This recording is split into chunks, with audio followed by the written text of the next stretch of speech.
The following announcement has been paid for by David Van Boglin.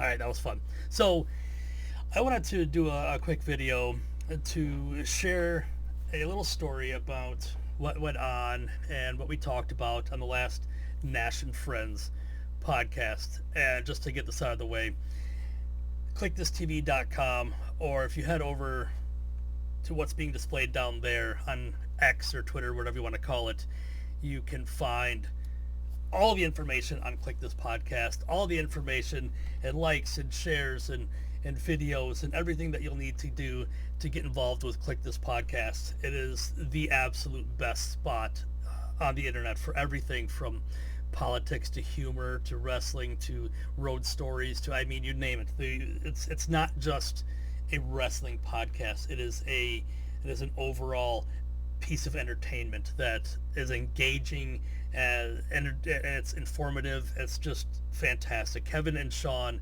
who are on camera, do the absolute best job, and then we have Wesley and Steve and Dom behind the scenes making everything work, and everybody does such a fantastic job, and the whole crew is just amazingly kind and very nice, and I can't be more grateful that I found it and really signed up for this journey with Kevin and Sean and all the guys, like, right away. I seen it being shared by Sean, and I was like, I have to get involved on this, being such a big fan of both Sean and his kayfabe commentaries days, as well as Kevin and everything that he's done. I just knew I had to jump in right away, and so I've been a part of it since day one. And the last Nash and Friends that we had, which is once a month, the guys bring on a guest from. It's always been, so far at any rate, it is maybe going forward as well. All the guests been a part of professional wrestling community. We've had Sean Waltman, who was fantastic. X-Pac, 123 Kid. We've had Kevin Sullivan, Vince Russo. I mean, we've had some fantastic people. And the latest one that was on the show was Rob Van Dam. And so we can share Rob's podcast is found here.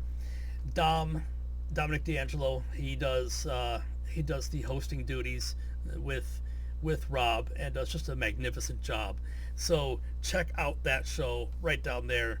It is fantastic, and you will thank me later.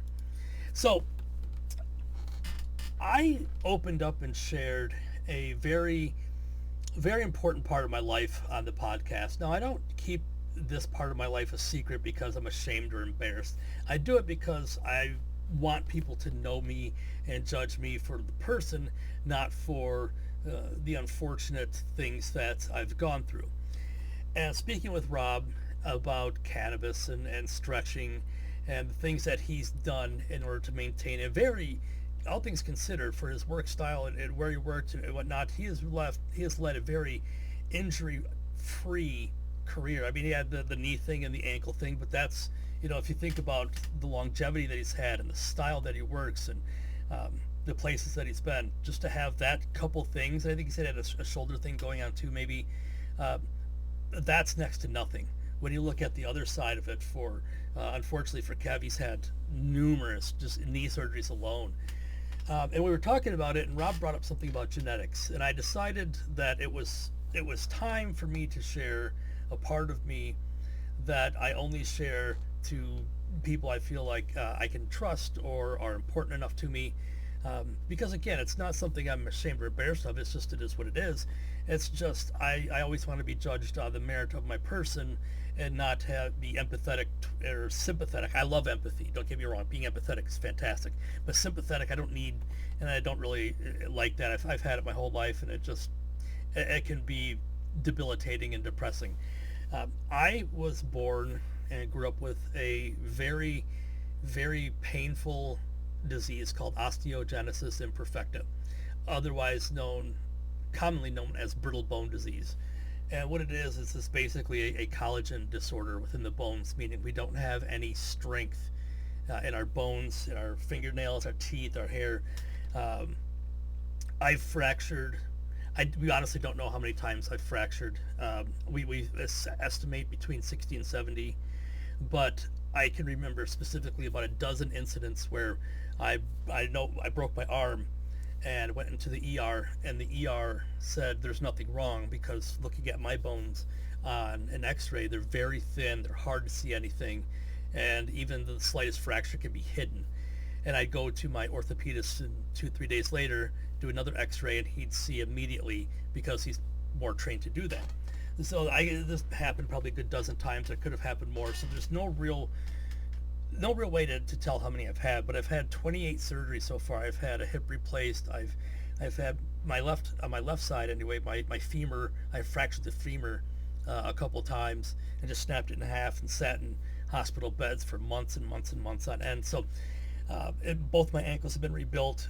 I'm missing part of the collarbone in my shoulder because it degenerated and they couldn't put a plate in there. It was too weak, so I just have this floating collarbone, and it goes on and on. So for me, having never taken a bump in a wrestling ring, I still have the bones and the health and the injuries and the surgeries of what you'd see with a wrestler that's been beaten up all over the place. And so I shared that, and everybody was super cool. Let me just put that out there right away. Everybody from like James and Jen and all these guys, Josh, and God, we have a lot of fans that start with the letter J. Just all these guys were just super, super cool, and I got messages of support and trying to help with everything. I mean, just I can't stress enough how awesome everybody was. And excuse me, Rob shared something about his pain relief journey, and what I want to share here is the brand and the type of was it kratom? Sorry, this is a powder that I got called Crave, and I don't know the precise science about it, but it is supposed to replicate or in some manner be similar to what like an opiate pain med would be without, because it's all natural, without all those negative side effects. And as you'd imagine, with someone in my condition, from the age of like 10 or 12 when I had my first big like compound fracture, I was at 10. They've been overloading me with opiates ever since because it's the way to manage this level of pain, and I don't like to take them every single day because I don't, I've got enough health issues. I don't want to destroy my liver. I don't like being in that kind of haze. I'll take them after surgeries and stuff, but for every day, I needed something. A little bit of edible helps, but that's more for just kind of rest and relaxation. This kind of muscle pain, it helps that. But when you got significant bone pain and osteoarthritis in nearly every joint in your body, that's something a little different. So I thought, Rob's taken a lot of bumps. He's had a lot of pain. He's going to know what he's talking about. So I gave it a shot. It wasn't expensive. It was about $20 for this, I think, shipped for this big container of it. And if it didn't work, then I've spent $20 in worse places. I wouldn't notice it in a month's, year's time, whatever.